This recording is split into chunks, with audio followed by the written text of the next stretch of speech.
Good afternoon, ladies and gentlemen. Shalom, I'm David Mנצר, Israeli government spokesman for the National Public Diplomacy Directorate here in the office of the Prime Minister this Monday, the 7th of April. This is day 549 of the October 7th war, precisely 18 months since this country was attacked. I'll provide a quick update here and then we'll take your questions. Please remember to put your questions in the chat together with your name and your news outlet clearly labelled. Let me start today with an operational update from Gaza. Last night, at around 9 p.m. local time, rockets and projectiles were identified crossing into Israeli territory from central Gaza in the area of Deir al-Balah. This is an area with almost no IDF action.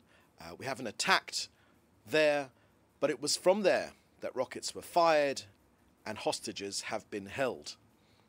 Most of the projectiles were successfully intercepted by our Air Force. Israel will not tolerate the launch of rockets at our population centres. They are designed to kill. We will remove any threats to our citizens. The IDF destroyed the launcher from where the rocket was fired. From where the rockets were fired, Israel is operating against the Hamas terror organization and other terror organizations throughout Gaza with increasing intensity. Israel is destroying terror infrastructure. We're eliminating terrorists, including, over the weekend, the military commander in the Palestinian Mujahideen terrorist organization who infiltrated Kibbutz Nir Oz. And it was him that oversaw the abductions of Shiri, Kfir, and Ariel Bibas, and was most likely involved with their murder. His name was Mohammed Awad. Awad was also responsible for the abductions and the burial of Gad and Judy Lynn Weinstein and of the other Thai citizens who were taken hostage. And also in Gaza, Israel is reorganizing the area. Already, we've eliminated senior terrorists, operatives, commanders, as well as munitions and infrastructure to restate Israel's war goals. They are, of course, firstly, to return all of the hostages, both the living and the deceased. 59 in total remain in captivity, the live and those who have already been murdered by Hamas. The elimination of the military and governmental capabilities of the Hamas terrorist organization and the removal of the terrorist threat from the Gaza Strip. 18 months to the day into this war. It could have ended a long time ago if Hamas would release all the hostages and surrender. But Hamas and the other terrorist organizations refuse, meaning that every casualty on both sides of the border should be laid firmly and squarely at the feet of the terrorists. Next to the latest psychological terror videos released by Hamas of our beloved hostages, Bar Kuperstein and Maxim Herkin, this is the first sign of life from both of them for 18 months. That is unimaginable cruelty for these men and their families and their friends and for our entire nation. Holding these hostages captive in horrific conditions under constant danger to their lives and in violation of international law, Israel is committed to bringing them all home. Next to Lebanon, Israel will not allow terrorist organizations to operate against this country from Lebanese territory. I can confirm over the weekend the commander of Hamas's western sector in Lebanon was eliminated. He promoted terrorist activity against IDF soldiers and Israeli citizens. He was responsible for launching rockets at Sfat, the same rockets that killed an IDF officer, a soldier, and injured other soldiers. And finally, as you know, the Prime Minister has arrived in Washington, D.C. The strong alliance between Israel and the US is stronger now than it has ever been. And it's, of course, based on shared worldviews and values. Israel thanks President Trump and his administration for their unyielding support for Israel, as well as their steadfast commitment to the issue of the hostages and the fortification of Israel's security, all the while striving for peace and stability in the Middle East. The Prime Minister will meet this evening, Israel time, this afternoon, US time, in Washington with US President Trump. The two will discuss a number of important security issues and policy issues, among them, of course, the effort to get our hostages home. First and foremost amongst them, the war in Gaza, the Iranian threat, Israel-Turkey relations, as well as the issue of tariffs. On the issue of tariffs last night, the Prime Minister met with US Commerce Secretary Howard Lutnick, together with US Trade Representative Jameson Greer. The meeting was described as warm and friendly and productive. There is indeed a long line of world leaders seeking President Trump's ear, and Israel is proud to be the first. Okay, that's the end of our briefing here today. I will now take your questions. Please put your questions in the chat together with your news outlet, and we will take them. First question is from Alistair Bunkle from Sky News. Let me read your question here. The IDF initially claimed that 8 of the 15 medics were killed were Hamas. This is now being revised down to 6. Given that the initial reports about the ambulances not using their emergency lights have now been exposed as false, and the lack of any evidence provided so far to prove some of the medics were Hamas, why should we conclude that they're anything but innocent medical and aid workers? And you've also asked what steps have been taken by the IDF whilst the international investigation proceeds. Have soldiers been been withdrawn from duties in Gaza? Thank you for that question, Alistair. Alistair, there's an issue which I almost never see reported in international media, and that is the fact that it is a matter of public record that Hamas have on many occasions, many documented occasions, used ambulances as a cover. What sort of cover? To transport terrorists, to escape from Israel's forces, abusing the very notion of emergency services. Just like the boy that cried wolf in Aesop's fables, Hamas have been abusing emergency services, and that is the real essence of this issue. But on the reports about the attack on aid workers in Rafah, whilst on a stakeout against terrorist activity, IDF soldiers opened fire from a distance at vehicles that were moving suspiciously in their direction. Among the dead were 6 Hamas terrorists. What were Hamas terrorists doing in ambulances? The incident was reported in real time to UN officials. The IDF is conducting an investigation, as you know, into the circumstances of the incident that took place 2 weeks ago. The Hamas terror organization systematically violates international law by taking over civilian facilities and infrastructure, including hospitals, schools, and mosques, while cruelly exploiting and placing the civilian population in Gaza at risk by using it as a human shield for its actions. So with this ongoing investigation, I'll leave that answer at that. The results of the investigation should be released shortly. Next question is from Joel Pollack at Breitbart News. What is Israel's response to Iran's implication that it will not negotiate with US President Donald Trump?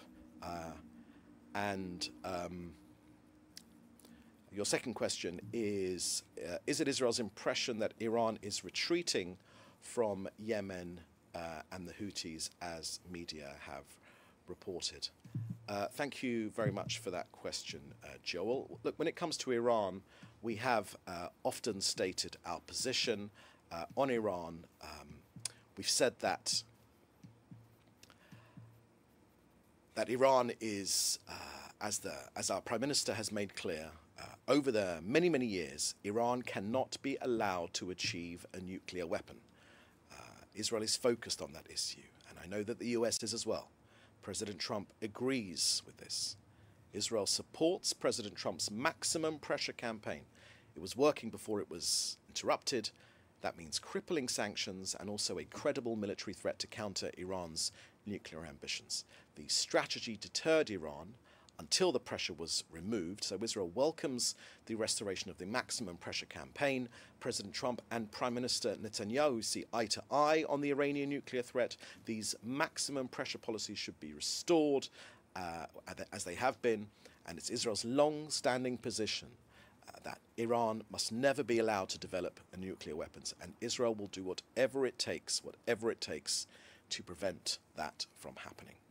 And when it comes to the Houthis, we have talked at length about the issues of the Houthis. We've mentioned them many, many times before. The Prime Minister has spoken about the three H's of Iran, that is Hamas, the Houthis and Hezbollah. They are, in essence, Iran is the head of the snake, but those three are the fangs, as it were, of that snake, and all of them are associated with Iran. Now, the terrorist regime in Yemen, the Houthis, which are funded and guided by Iran, they've resumed firing at Israel. Over the past few weeks, the Houthis have fired several times at Israel's population. Let's be clear, these firings of ballistic missiles are intended for mass murder of Israelis. That is their intention, but thankfully, they've all been intercepted before crossing into our territory. The Houthi intention is clear: to destroy Israel. We will not accept repeated threats to our existence. We will continue to operate with force against all terrorist threats to our citizens, and the terrorist threats from Yemen will be which we receive will get a strong and decisive response, as we have done in partnership with the United States. Okay, if you could just scroll down. Question here from Dan Berger from the Epoch Times. Hamas has reportedly revised its death count to reflect that 3/4 of those killed in Gaza were men of military age, far from the women and children narrative that they've used during this war. Has the government confirmed that Hamas has actually issued those revised figures, and if so, what is the comment? Thank you for that question, Dan. Israeli government's comment is that Hamas is a genocidal, murderous, Islamist terrorist organization who cannot be trusted for anything. By its very nature, Hamas as a terrorist organization releases falsehoods. Everything that comes out of Hamas is almost definitely a lie, a non-truth, a half-truth, and they have sought to use this PR campaign as a specific area where they believe they can win against Israel, but it is at the expense of their own people. This was a war which was designed by Hamas to maximize casualties on their own people. So Israel knows that, of course. Many of the world leaders and world population know that as well, but it doesn't change the fact that Hamas has designed this war to maximize the number of civilian casualties. Okay, next question is from Maria Finoshina from RT International, and you are saying that... okay, there's a question here. Let me just read your question. Okay, your question is that Israel's Interior Minister Moshe Arbel, you're saying that announced recent months 16 planes carrying Gazan residents have departed from Amman airport in the south of the country, and they've left as part of a voluntary relocation of Palestinians from the Strip. Could you please elaborate? Who are these people? How many are there? Where are they going? Who is sponsoring this relocation? And how does this mechanism work at all? Are Gazans willing to leave Gaza, reaching out to the army or Israeli authorities contacting them? Thank you, Maria, for that question. I don't have any details, particularly of the issue which you are talking about, but I can address that President Trump's idea for the future of Gaza together, which has been welcomed by Israel, talked about voluntary relocation. Voluntary relocation.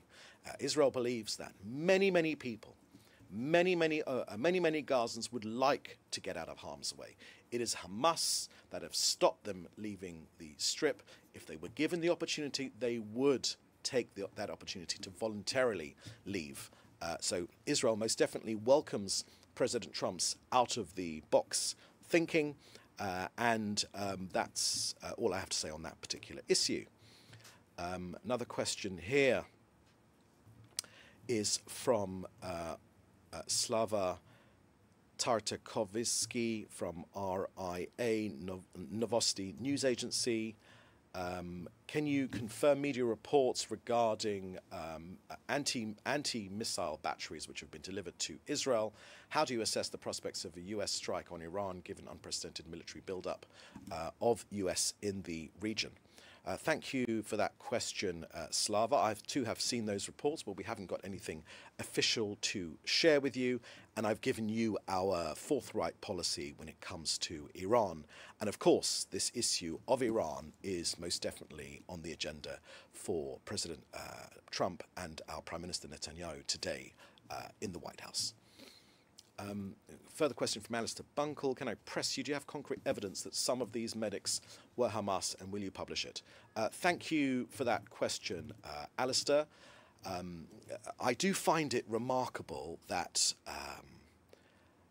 it seems like, from where I'm standing, that organisations like yourself and you, Alistair, as part of Sky News, seem always willing to believe Hamas first before the democratic elected government of the State of Israel.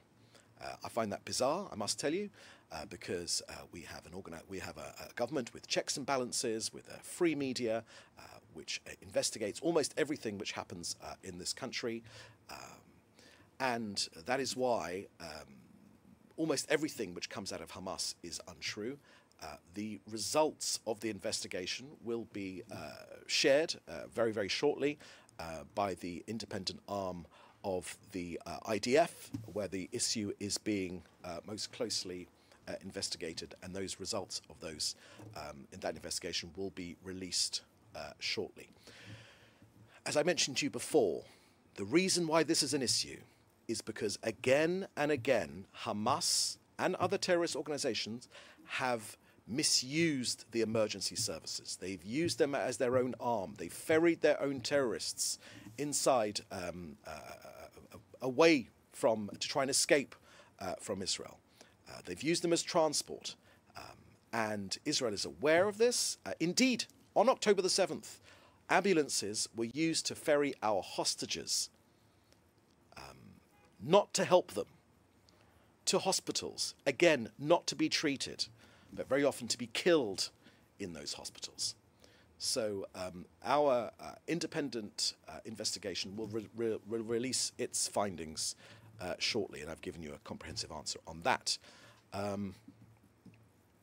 Okay, could you just go up for a second? There's a question, another question from Hannah Julian from the Jewish Press.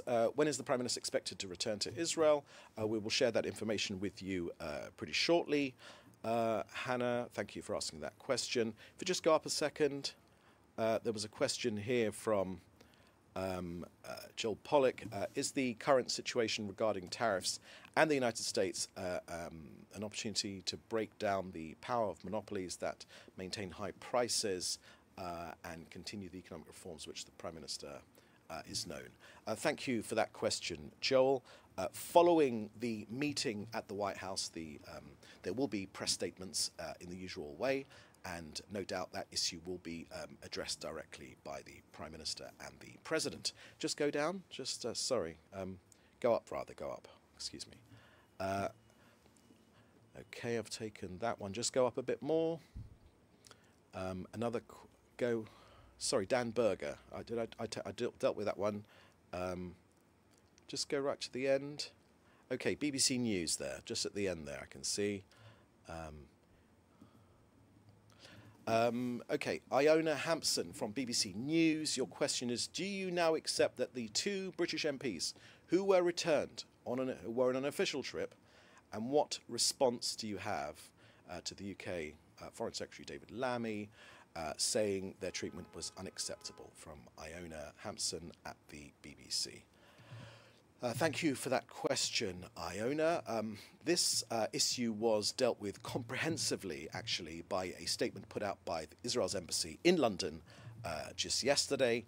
A Kabu trip, a trip which is run by the Council for the Advancement of Arab-British Understanding, is not an official delegation. It is not a state-to-state visit. It is a Kabu, unfortunately, is an organisation that has put out an entrenched view of a false view of the most radical elements of the pro-Palestinian narrative. By no means a pro-peace narrative, always trying to just perpetuate the conflict here rather than ever seeking to solve it. So I would point you, Iona, to the comprehensive statement which the Israeli embassy in London released yesterday regarding the issue of those two members of parliament. And let me just further add to that you know, we're fighting jihadi terrorism in this country. We're on the front line of this battle, and those who seek to come here to show some sort of sympathy with these jihadists, not in favour of peace, not in favour of coexistence, not in favour of ending this conflict, but simply to perpetuate this conflict. Israel will simply not allow entry of those sorts of individuals or entities that are acting against this state and our citizens. I don't think any country would.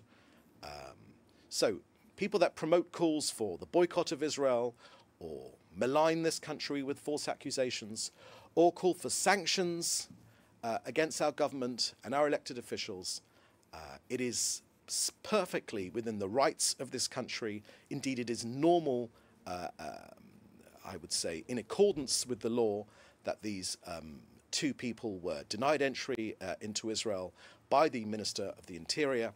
I've checked their records. They've have a long list of accusations, false claims against this country, and they've been actively involved in promoting sanctions against our government ministers and supporting campaigns aimed at boycotting this country.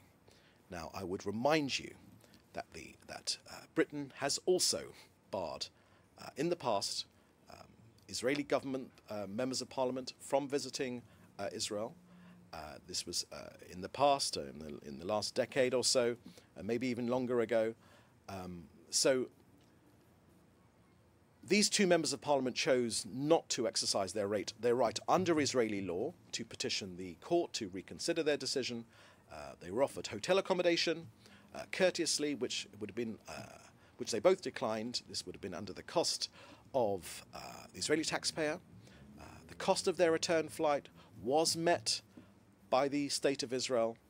So we know that this visit was intended to provoke anti-Israel activities at a time when Israel is at war and under attack from these vicious Islamists on 7 fronts. The purpose of these visits are to harm Israel and our citizens and spread falsehoods about this country. So therefore, we have both the authority and the duty to prevent the entry of these sorts of individuals whose presence in this country is intended to cause harm to our citizens. It's what any self-respecting country would do, and we are no different. And indeed, it is what the United Kingdom has done in the past.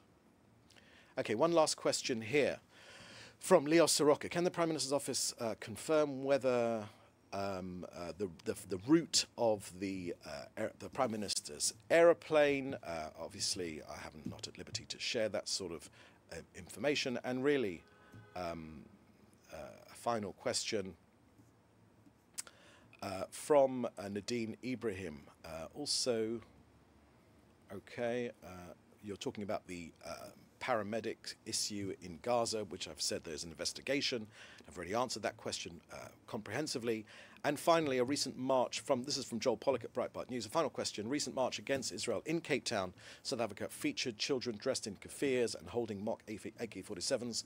Could you comment on that march, photos of which were proudly posted online by local Muslim radio station, Radio 786?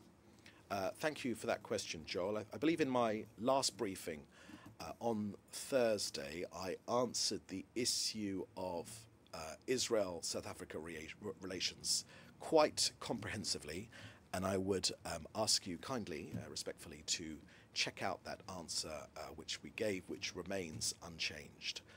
Any examples of enlisting children to carry mock AK-47s is grotesque. It is child abuse, and in terms of the rest of a more comprehensive answer regarding Israel and South Africa, I would refer you to the answer which we gave on Thursday. Okay, thank you for your questions. I believe I've taken all of them.